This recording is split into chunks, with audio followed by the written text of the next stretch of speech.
Alright guys, I'm going to show you what I hope works in fixing these holes that they drilled in the middle of the cabinets. These little dowels are just a little bit shorter than this hole. They're 3/16, which is the hole size. That way I got a little bit of a divot on both sides to fill with wood putty later.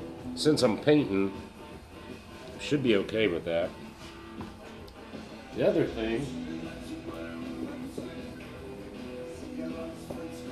is I had these 3D printed at work, which is probably not the most ethical thing in the world, but it's a 35mm cap with a screw hole in it, so I can hang these in my house / paint booth later.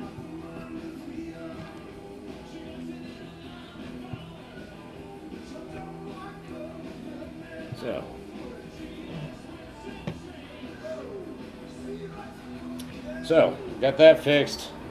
I got this setting up, and I think I'll come back and hit that with wood putty and try to get it as smooth as possible and not show a circle.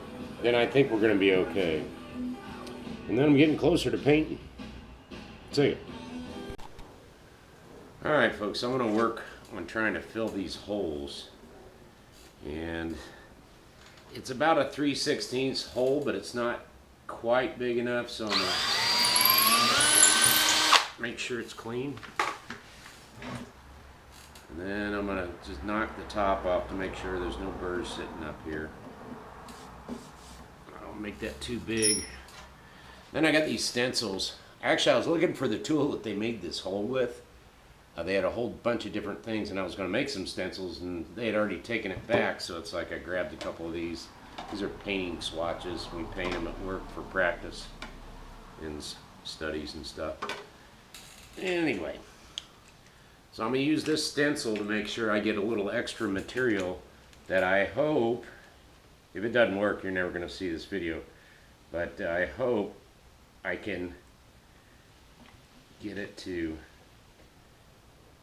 kind of bridge that extra thing, and then I'll use something really hard like a chunk of metal to sand that where I'm just hitting the plastic wood or Bondo plastic wood, whatever, and just sanding on it and not actually on the top. Now these have already been prepped. I've already wire brushed them to bring the grain out.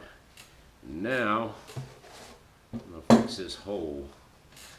Alright, I'm using this Bondo liquid glue, and the camera is not where you can see this, but basically this stuff gets chunky so fast.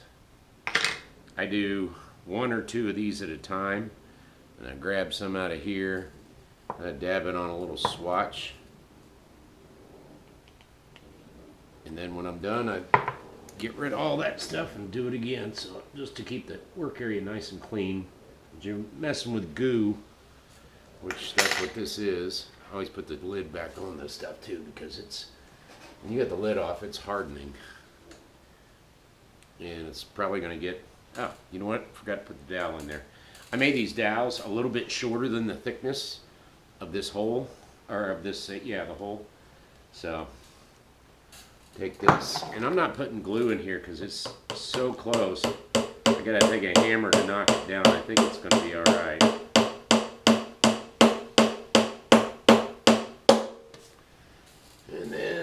Drive it down a little bit past so I get give the stuff something to bite on. I've got this little it's a square drive for like cabinet work, but it's big enough on the end where I'm not gonna make the dowel weird.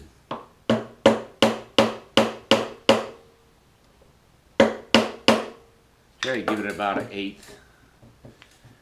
And the other side I still got some room. So these are about maybe a little less than 1/4 thicker. Okay, now I need to get going. So basically, this hole in this thing is a little bit bigger than the hole that I'm filling. So I should overfill it slightly.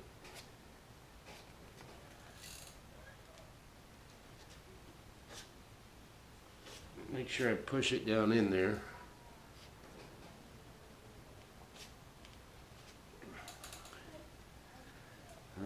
So this last pass, I kind of go down on it as I go, so I'm kind of pushing it in there. Maybe I'll do that again. No, I don't like that. Hold on a sec. Kind of have to look at it. Okay, that's good. It's coming up just a little bit, and hopefully I'm going to sand that down, and it's going to harden real good.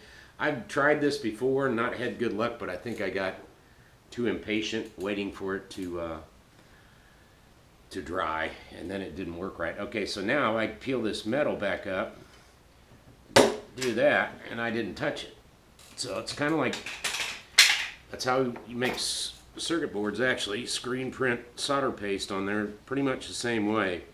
And you got to keep all this shit clean, especially on the bottom when you're screen printing like this, because that's kind of what I'm doing manually. But the bottom, if you have anything down here, it's going to hold that base off there, and the stuff's going to squish out, or who knows what it's going to do. It's going to be thicker than you want it. But anyway, that dude looks pretty good. Again, I don't know if any of this is going to work, but now I got this back hole to fill. Back hole I don't care about as much because it's just going to get paint on it. Okay, and nobody's looking at the back of the drawer. So I'll clean all my stuff. I'll clean my little area where I put my dab of liquid, or liquid wood, whatever you call it, plastic wood. Okay, so that is done. It looks like they tightened the knob too tight, so I may have to go back in here after I put a coat of paint on it and clean it up a little bit more. But that's how I did that. I hope that it works. We'll see.